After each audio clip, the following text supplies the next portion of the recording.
नमस्कार. दैनिक सागरच्या सागरवेव तर्फे मी आपणा सर्वांचं स्वागत करते. आजी, मी निघालो चिपळूणहून आले. मी तुमचं नाव ऐकलंय फेसबुकवर आणि म्हणून तुमची मुलाखत घ्यायला आले. या आपल्याकडे आज मी इथे जिथे आलेली आहे त्या आजगावकर आजींचं हे स्टोर आपण बघतोय. या आजगावकर आजी आहेत, यांचं वय 85 वर्ष आहे. त्यांचे हे सुपुत्र आहेत रघुवीर आजगावकर, या स्नुषा आहेत, रुपाली आजगावकर आणि त्यांचा नातू मेकॅनिकल इंजिनियर आहे, पुण्यात होता, रोहित आजगावकर. आणि त्यांचे हे सगळे प्रॉडक्ट्स आपल्याला इथे दिसत आहेत. आजगावकर आजींनी 25 वर्षांपूर्वी कुळथाचं पीठ, वेगवेगळ्या प्रकारचे मसाले किंवा मेथकूट असे पापड असे अनेक पदार्थ केले आणि मालवण तालुक्यामध्ये येणाऱ्या पर्यटकांना ते विकले आणि इथेच उदरनिर्वाहाचं साधन निर्माण केलं. अशा आजगावकर आजी आहेत. आज आपण आजगावकर आजींना ही संकल्पना कशी सुचली किंवा तुम्हाला आज इथे कसं वाटतं हे सगळे तुमचे प्रॉडक्ट बघताना याबद्दल विचारूया. आजगावकर आजी बोला. ही संकल्पना मला खूप आवडली आणि मला त्याचं सगळ्यांनाच आवडली. आणि दुसरं म्हणजे काय, एक पाहून मला अतिशय समाधान वाटतं. कारण आमच्या नोकरीच्या धगधग्यात मुलं बाहेर असतात, आम्ही इकडे असतो, तिकडे काय करतात आम्हाला माहित नसतं. मुलांना वाटतं आमची घराकडे माणसं आहेत, आमचं काय होतं. तो नोकरीला होता पुण्याला, पण लॉकडाऊन मध्ये तो आलाय आणि त्याला जायचं नव्हतं. आम्ही इथे म्हटलं काय हरकत नाही, आपला धंदा आहे, त्याला जोडून आणखी काय काय काय काय करूया. आणि त्याला तसं मार्ग पण मिळत गेला, सुचत गेलं. एकटेलाच नाही, 4 लोकांना 4 गोष्टी. त्यामुळे हे सगळं तयार झालं. पण ह्याच्यात मला खूप म्हणजे खूप आनंद आणि म्हणजे सार्थ की याचं केलेलं सार्थक आहे असं मला खूप. आजगावकरांची मी पर्यटनामध्ये PhD केली आहे, म्हणजे डॉक्टर आहे. आणि आपल्याकडची कोकणातली मुलं ही बाहेरच्या शहरांमध्ये जातात आणि इकडची घरं बंद पडतात, याचं मलाही दुःख आहे. त्यामुळे मी जेव्हा हा व्हिडिओ बघितला त्यावेळेला म्हटलं रोहितचं अभिनंदन करायला जाऊया, म्हणून मी इथे आलेले आहे. कारण पुण्यामध्ये असताना मेकॅनिकल इंजिनियर झालेला असताना तुला इथे येऊन तू मगाशी असं म्हणालस की युनिव्हर्सिटी ऑफ लाईफ या अंतर्गत आम्ही काम करतोय आणि असे वेगवेगळे प्रॉडक्ट तयार करतोय. तर ही संकल्पना काय आहे आणि तुला इथे राहावं असं का वाटतंय हे जर आम्हाला सांग. ऍक्च्युली कोकण हा स्वर्गच आहे. म्हणजे हे आम्ही फक्त ऐकून गुळगुळीत झालेलं वाक्य आहे. पण इथनं मुलं जातात कारण रोजगाराची संधी त्यांना उपलब्ध नसते, लग्न होत नाही वगैरे अशा सगळ्या इश्यूंना घेऊन ते स्थलांतर करतात, उच्च शिक्षण घेतात किंवा काय. पण जगण्यात फक्त पैसाच गरजेचा आहे अशी गोष्ट नाही. तर जगण्यासाठी हे जे माहोल आहे जे कोकणात मिळतं आणि आम्हाला तिथे आमचं भाग्य आहे की आम्ही इथे जन्माला आलो. हे सोडून आपण पैशांच्या मागे धावण्यासाठी कुठल्यातरी शहरांमध्ये जावं आणि राहावं असे मला त्यावेळी इंजिनिअरिंग झाल्यात होता मला एक चांगली बुद्धी सुचली. तर त्याच्यातून लॉकडाऊन पण झालं आणि लॉकडाऊन मध्ये आपल्याला एक वेळ होता. त्यावेळी मला इथे बघता आलं की मी कुठे काय करू शकतो. आमच्याच गावात एक संस्था आहे श्रीमंतर म्हणून, त्याचा एक युनिव्हर्सिटी ऑफ लाईफ म्हणून एक उपक्रम चालतो. तो सस्टेनेबल लिव्हिंग आणि ओपन लर्निंग वर काम केलं जातं. तर मुलं म्हणजे इथला स्थानिक कुठल्या पण ठिकाणचा तो रोजगारासाठी मायग्रेट होऊ नये, त्याचं रूट सोडू नये, त्याच्यासाठी ते काम केलं जातं.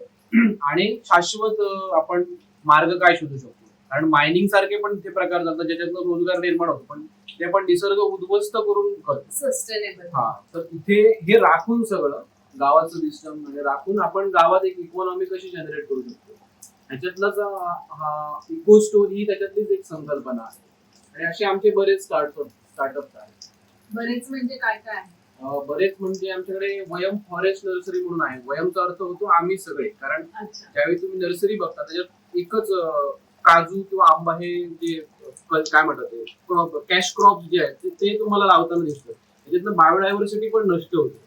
तर वयम मध्ये काय होतं की जे फॉरेस्ट मधलं सगळ्या अँगल्सना घेऊन जे झाडं असतात आपली, तर त्याचं प्रमोशन आणि त्यांचं महत्व सांगून त्याची सेल विक्री केली जाते. त्यांचं कोकण रूट्स म्हणून आमचा एक स्टार्टअप आहे जो टुरिझमवर करतो, जो एक्सपिरियन्शियल टुरिझमवर इथलं काम करतो, इथली संस्कृती दाखवतो. तर ते एक आहे. त्यानंतर आमची पोय बोटिंग म्हणून शेतकऱ्यांची एक बोटिंग जाते, त्यामध्ये तुम्हाला शेतकरी त्या कॅनल मधून बोटीतून वलवत घेऊन जातात आणि तुम्ही त्यांच्याशी इंटरॅक्शन करायचं शेतकऱ्यांची, त्यांचे एक्सपिरियन्सेस काय आहेत, गाव कसं काय आहे, डिझाईन कशी आहे. आणि ते करत पक्षी बघत ते सगळं करत तुम्ही 1 तास सुंदर एक सफर घडून आणता. ते आहे. असे आमचे स्टार्टअप्स आहेत. अर्थ जस्टिस कलेक्टिव्ह म्हणून आहे, जे इथल्या लोकल एन्व्हायरमेंटच्या इश्यूवर कायद्यावर काम केलं जातं, तो आहे. आमच्याकडे एक वेस्ट मॅनेजमेंटची आता आम्ही कंपनी चालू करतो, सम्यक म्हणून, की कारण ग्रामीण भागात आता कचऱ्याचं प्रमाण खूप वाढत चाललंय आणि तो पर्यटनाला आणि गावातल्या लोकांच्या आरोग्याला दोघांसाठी पण हानिकारक आहे.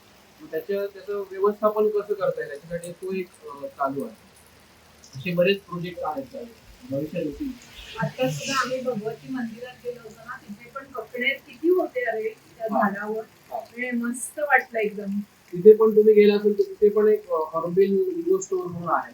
होय तो पण तो आता बंद असेल सगळे पावसामध्ये. तो पण आमचा एक स्टार्टअप आहे. असे बरेच स्टार्टअप. आणि आम्हाला मालवणात कळलं की तुम्ही आजगावकर आजींना भेटायला गेलात की तिथे बेलाचं आईस्क्रीम खा म्हणून. तर त्याचं काय म्हणजे वैशिष्ट्य आहे का? म्हणजे तुम्ही बेलाचं काय काय पदार्थ तयार करता? बेलफळ जे आहे ते बॉडीची हीट कमी करण्यासाठी वगैरे खूप चांगलं असतं. पण आपल्याकडे नॉर्थला त्याचं सरबत वगैरे करून विकलं जातं, पण कोकणात मध्ये वगैरे आणि महाराष्ट्रात बेलफळ हे वेस्ट जातात, त्याचं काहीच केलं जातं. आणि हेच गोष्ट आहे, जर त्या फळांना इकॉनॉमीशी जर जोडलं गेलं तर ती माणसं लावतील आणि ते टिकवतील. त्यांचं एकाच प्रकारचं हे केलं, प्लांटेशन केलं. त्यातलाच एक बेलफळाचं आईस्क्रीम हा एक कन्सेप्ट आहे आणि हे जगभरात कुठेही बनलेलं नाही. बेलफळाचं आईस्क्रीम इथलंच दूध गावातलंच वापरलं जातं, कुठली आर्टिफिशियल फ्लेवर कलर्स काही नसतं. बेलफळाच्या पल्प पासून ते बनवलं. दुसरं आमच्याकडे बेलफळाचं सिरप असतं. बेलफळाच्या सिरप पासून तुम्ही मिल्कशेक आणि सरबत दोन्ही गोष्टी बनवता. कोहाळ्यामध्ये पण खूप प्राणवायू असतो आणि तुम्ही कोहाळ्यापासून पण काही पदार्थ बनवता.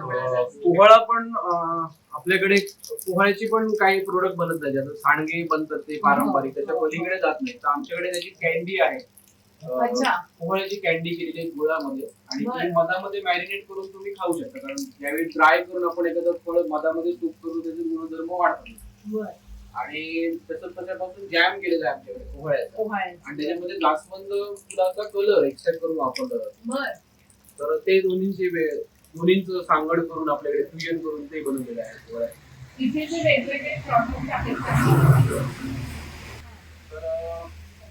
तर बेसिक एक इन्ग्रेडियंट आहे कोकम बटर. कोकम बटर हे कोकमच्या सीड पासून ऑइल एक्सट्रॅक्ट केलं जायचं पूर्वीपासून, आणि ते आपल्याकडे कोकणात जेवणामध्ये आणि स्किन केअर साठी वापरलं जायचं.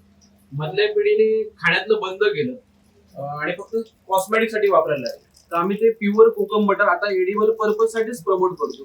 तर ते आमच्याकडे असतं. आणि जे कॅश्यू कोकम बटर जे आहे त्याचं पीनट बटर आपण खातो. अशा प्रकारे आपल्याकडचं वंडरनट काजू आहे, तर त्या काजूला कोकम बटर सोबत ब्लेंड करून ते बनवलं जातं. म्हणजे तुम्ही ब्रेडवर स्प्रेड करून टोस्ट करून खाऊ. हा, थंडीमध्ये आपल्याकडे खाण्यामध्ये वापरायची. प्रत्येकाचे डबे भरलेले असायचे. पण आता काय झालं की मार्केट ओरिएंटेड जसं आपण झालो, तशी आणून त्याच्यातनं आपण जे करायचो तेवढा वेळ आपल्याकडे राहिला नाही. आपण ते तेल आणायला लागलो जे बाजारात मिळेल, आणि हे बंद होत गेलं. त्यानंतर आमच्याकडे फणस आपल्याकडे भरपूर वेस्ट जातो. फणसाची भरपूर झाड आहेत आपल्याकडे. तर त्याच्यापासून आमच्याकडे लोणचं बनवलं जातं कच्च्या गऱ्यांचं. फणसाच्या कच्च्या गऱ्यांपासून लोणचं बनवलं जातं, आणि त्याची पण पारंपरिक पद्धतीने जे सनकूक असं अगोदर करायचे चिनी मातीच्या बरणीमध्ये भरून, तशाच पद्धतीने ते बनवलं जातं. दुसरं आमच्याकडे त्याची जी पावडर आहे बियांची, सीडच्या, तर त्याच्यापासून ते पीठ बनवलं जातं. तर ते पण आपल्याकडे त्याचा उपयोग कुठे कसा टेस्ट करून पण वापरू शकतो, किंवा त्याच्या रेसिपीज आहेत वेगवेगळ्या, त्याच्या QR कोडच्या मागे आम्ही दिलेल्या आहे. त्याला अल्टरनेटिव्ह म्हणून आपल्याकडचं भारतातलंच एक पारंपरिक पेय आहे कषाय. हे मेथी धण्यापासून बनतं. बाकी जिरा, ज्येष्ठ दालचिनी वगैरे असे बरेच घटक असतात. ते तुम्ही घरी करून पिऊ शकता. काजूचा जो बोंडू असतो, म्हणजे फळ जे असतं काजूचं, तर ते फायबरच असतं. आणि आपल्याकडे तो पूर्ण वेळ जातो. त्याची फेणी वगैरे बनत असेल तर त्याच्या पलीकडे काही बनवलं जातं. मला खायचा असेल तर तुम्हाला तो डायरेक्ट खावा लागतो. त्याच्यापासून तो मुखवास केलेला आहे. त्याच्यामध्ये पान, गुलकंद, बडीशेप वगैरे भेटत.